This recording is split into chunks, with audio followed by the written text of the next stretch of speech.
Welcome to Snoozecast, the podcast designed to help you fall asleep. On Snoozecast, we read excerpts from public domain works and, occasionally, original stories. Listen to us on snoozecast.com, like our Facebook page, and follow us on Instagram. We'd like to thank our listeners. If you enjoy our show, please write us a review on Apple Podcasts, and also share it with a friend.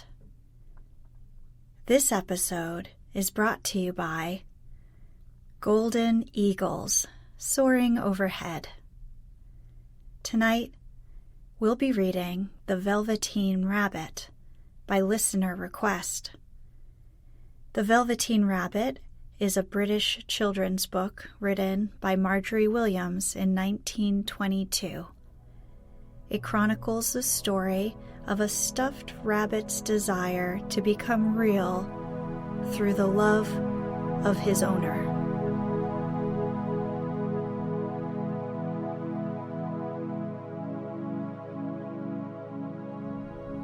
Let's get cozy.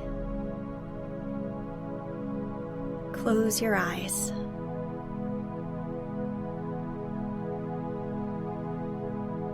Relax your body into the softness of your bed. Now, take a few deep breaths.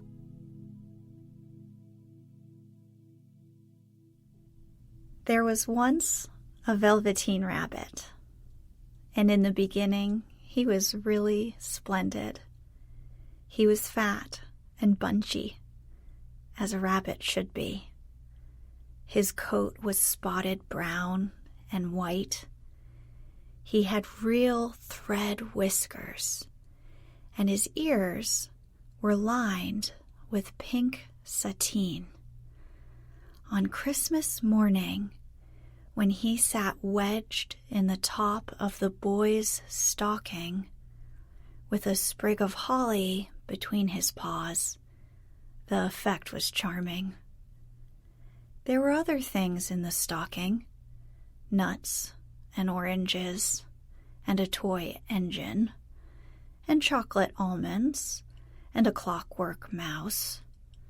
But the rabbit was quite the best of all. For at least 2 hours, the boy loved him. And then aunts and uncles came to dinner, and there was a great rustling of tissue paper and unwrapping of parcels. And in the excitement of looking at all the new presents, the Velveteen Rabbit was forgotten. For a long time, he lived in the toy cupboard or on the nursery floor, and no one thought very much about him. He was naturally shy, and being only made of velveteen, some of the more expensive toys quite snubbed him. The mechanical toys were very superior and looked down upon everyone else. They were full of modern ideas and pretended they were real. The model boat, who had lived through 2 seasons and lost most of his paint, caught the tone from them and never missed an opportunity of referring to his rigging in technical terms. The rabbit could not claim to be a model of anything, for he didn't know that real rabbits existed. He thought They were all stuffed with sawdust like himself, and he understood that sawdust was quite out of date and should never be mentioned in modern circles. Even Timothy, the jointed wooden lion who is made by the disabled soldiers and should have had broader views, put on airs and pretended he was connected with government.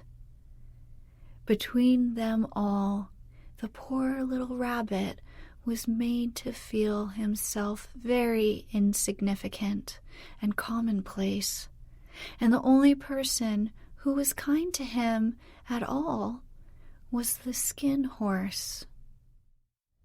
The Skin Horse had lived longer in the nursery than any of the others. He was so old that his brown coat was bald in patches and showed the seams underneath, and most of the hairs in his tail had been pulled out to string bead necklaces. He was wise, for he had seen a long succession of mechanical toys arrive to boast and swagger, and by break their mainsprings and pass away, and he knew that they were only toys and would never turn into anything else. For nursery magic is very strange and wonderful, and only those playthings that are old and wise and experienced, like the Skin Horse, understand all about it. "What is real?" asked the rabbit one day, when they were lying side by side near the nursery fender before Nana came to tidy the room. "Does it mean having things that buzz inside you and a stick-out handle?" "Real isn't how you are made," said the Skin Horse. "It's a thing that happens to you. When a child loves you for a long, long time, not just to play with, but really loves you, then you become real." "Does it hurt?" asked the rabbit. "Sometimes," said the Skin Horse, for he was always truthful. "When you're real, you don't mind being hurt." "Does it happen all at once, like being wound up?" he asked. "Or bit by bit?" "It doesn't happen all at once," said the Skin Horse. "You become. Takes a long time. That's why it doesn't happen often to people who break easily, or have sharp edges, or who have to be carefully kept. Generally, by the time you are real, most of your hair has been loved off, and your eyes drop out, and you get loose in the joints and very shabby. But these things don't matter at all, because once you are real, you can't be ugly, except to people who don't understand." "I suppose you are real," said the rabbit, and then he wished he had not said it, for he thought the Skin Horse might be sensitive. But the Skin Horse only smiled. "The boy's uncle made me real. That was a great many years ago, but once you're real, you can't become unreal again. It lasts for always." The rabbit sighed. He thought it would be a long time before this magic called real happened to him. He longed to become real, to know what it felt like, And yet the idea of growing shabby and losing his eyes and whiskers was rather sad. He wished that he could become it without these uncomfortable things happening to him. There was a person called Nana who ruled the nursery. Sometimes she took no notice of the playthings lying about, and sometimes, for no reason whatever, she went swooping about like a great wind and hustled them away in cupboards. She called this tidying up, and the playthings all hated it, especially the tin ones. The rabbit didn't mind so much, for wherever he was thrown, he came down soft. One evening, when the boy was going to bed, he couldn't find the china dog that always slept with him. Nana was in a hurry, and it was too much trouble to hunt for china dogs at bedtime, so she simply looked about her, and seeing that the toy cupboard door stood open, she made a swoop. "Here," she said, "take your old bunny. He'll do to sleep with you." And she dragged the rabbit out by one ear and put him into the boy's arms. That night, and for many nights after, the Velveteen Rabbit slept in the boy's bed.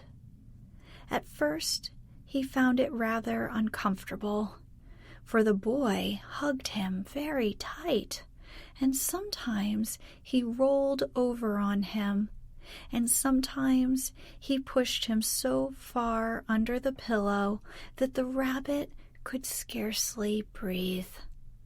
And he missed, too, those long moonlight hours in the nursery when all the house was silent, and his talks with the skin horse.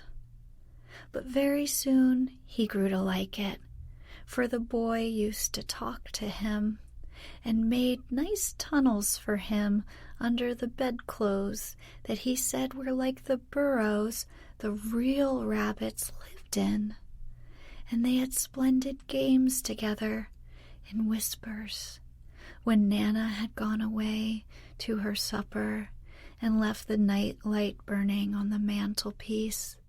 And when the boy dropped off to sleep, the rabbit would snuggle down close under his little warm chin and dream, with the boy's hands clasped close round him all night long.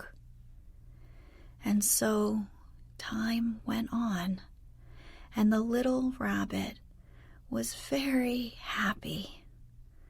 So happy that he never noticed how his beautiful velveteen fur was getting shabbier and shabbier, and his tail becoming unsewn, and all the pink rubbed off his nose where the boy had kissed him.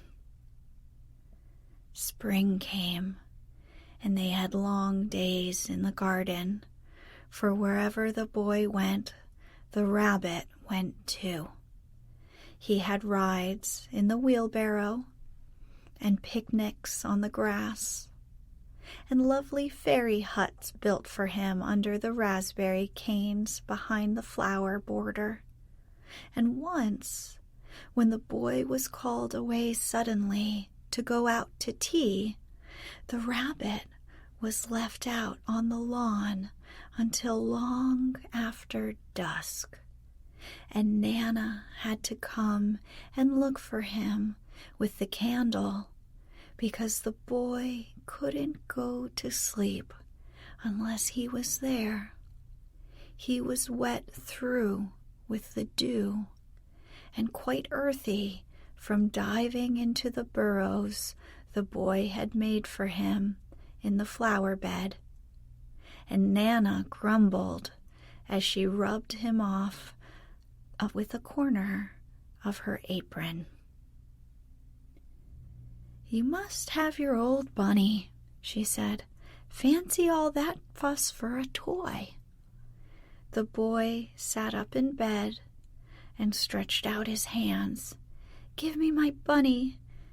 You mustn't say that. He isn't a toy. He's real."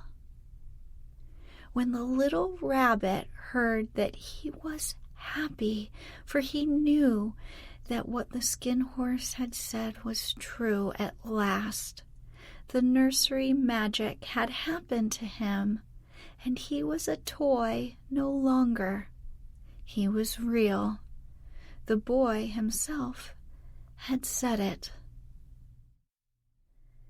That night, he was almost too happy to sleep, and so much love stirred in his little sawdust heart that it almost burst, and into his boot-button eyes that had long ago lost their polish, there came a look of wisdom and beauty, so that even Nana noticed it next morning when she picked him up and said, "I declare if that old bunny hasn't got quite a knowing expression." Near the house where they lived there was a wood, and in the long June evenings the boy liked to go there after tea to play.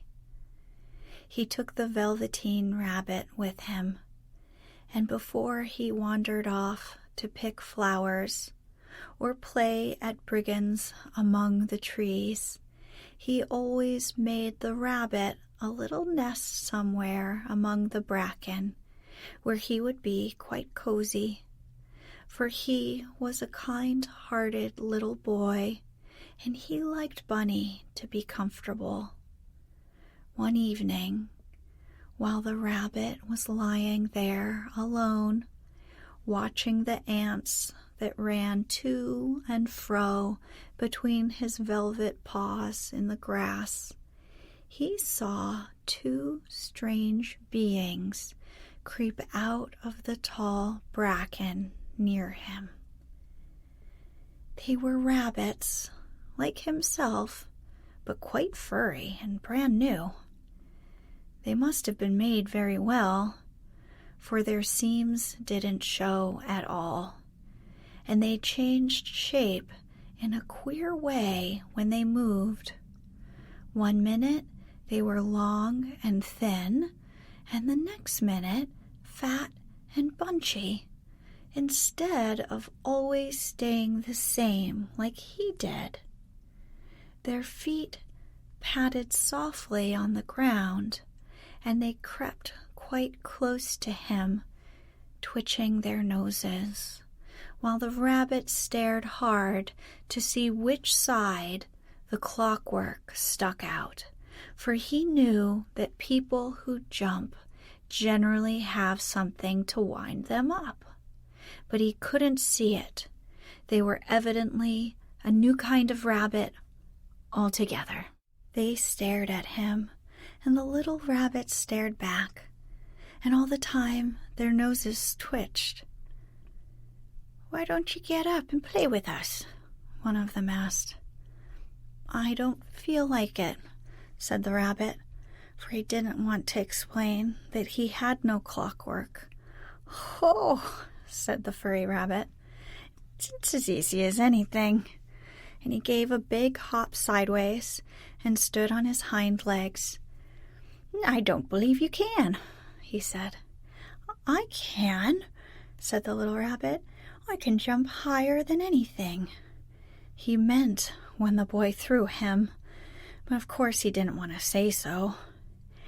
"Can you hop on your hind legs?" asked the furry rabbit. That was a dreadful question, for the Velveteen Rabbit had no hind legs at all.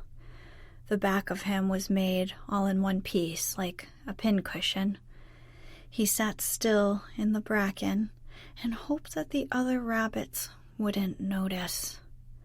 "I don't want to," he said again. But the wild rabbits have very sharp eyes, and this one stretched out his neck and looked.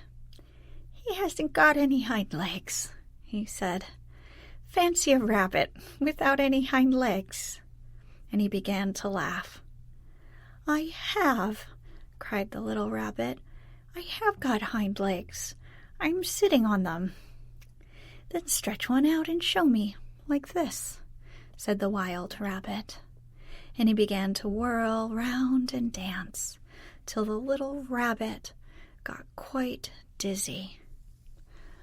I don't like dancing. I'd rather sit still.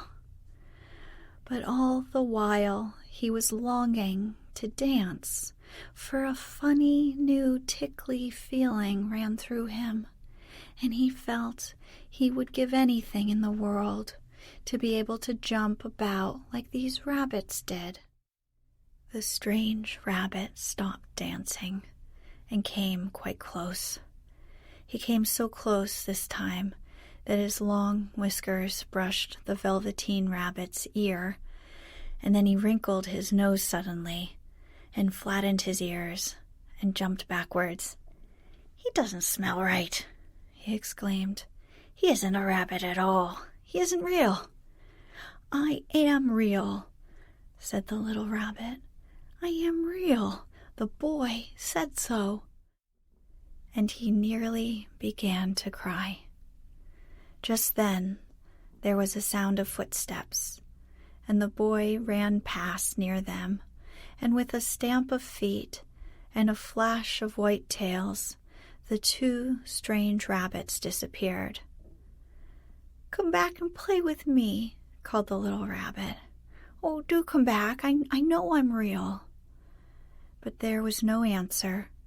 Only the little ants ran to and fro, and the bracken swayed gently where the two strangers had passed. The Velveteen Rabbit was all alone. Oh dear, why did they run away like that? Why couldn't they stop and talk to me? For a long time he lay very still, watching the bracken and hoping that they would come back. But they never returned, and presently the sun sank lower and the little white moths fluttered out, and the boy came and carried him home. Weeks passed, and the little rabbit grew very old and shabby, but the boy loved him just as much.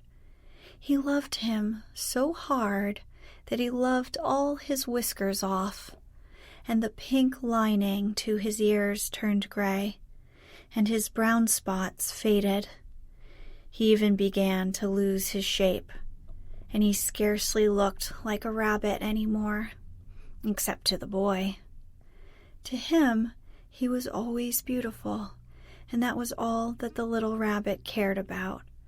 He didn't mind how he looked to other people, because the nursery magic had made him real, and when you're real, shabbiness doesn't matter. And then, one day, the boy was ill. His face grew very flushed, and he talked in his sleep, and his little body was so hot that it burned the rabbit when he held him close. Strange people came and went in the nursery, and a light burned all night, and through it all the little Velveteen Rabbit lay there, hidden from sight under the bedclothes, and he never stirred, for he was afraid that if they found him, someone might take him away, and he knew that the boy needed him. It was a long, weary time, for the boy was too ill to play, and the little rabbit found it rather dull, with nothing to do all day long. But he snuggled down patiently and looked forward to the time when the boy should be well again, and they would go out in the garden amongst the flowers and the butterflies and play splendid games in the raspberry thicket like they used to.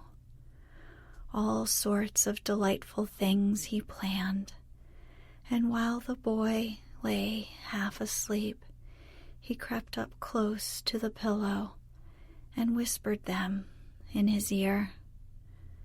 And presently the fever turned, and the boy got better.